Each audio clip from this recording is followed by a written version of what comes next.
Hi, my name's Gordon Okafor Ross. I was an undergraduate student at Keele from 1984 to 1988 when I studied music and electronic engineering. And then I was a PhD student there studying music composition from 88 to around about 95, I think.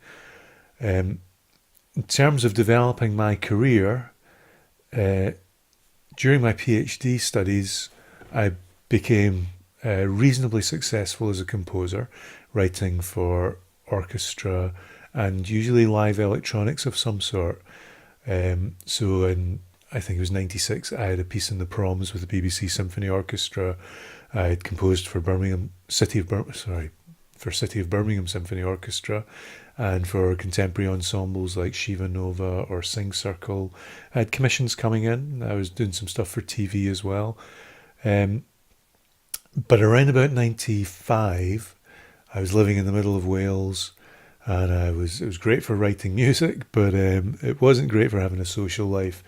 Liverpool Institute for Performing Arts was just opening up, and I applied to work there. I think what appealed to them about me was the fact that I ran a digital recording studio, the first fully digital recording studio in North Wales. I had a strong interest in music and studio techniques and composition and production, and I think they thought I'd bring a different slant to what was happening in the sound technology degree there. So I went to LIPA and I was senior lecturer in sound technology for 10 years, teaching on both the sound tech and the music degree courses. And then in 2005, 2006, when Liverpool was going to be European Capital of Culture in 2008, I applied to become music program manager for that, and was successful. Again, I think what appealed to them about me was that mixture of having set up my own recording label, having worked in studios, also working with orchestras.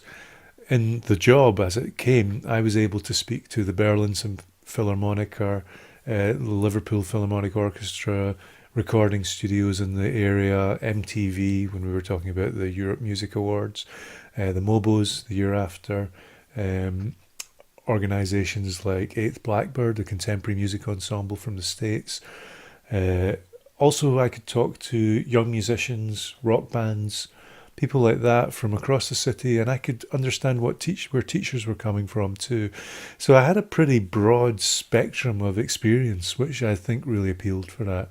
Since then, I've been creative director of a company called Creative Universe, and we produce large-scale, complicated events, usually around music, but we're also doing quite a lot of consultancy work now as well, in terms of consulting with city councils or music organisations about how young people and education can develop better, perhaps, to cater for the current situation with music.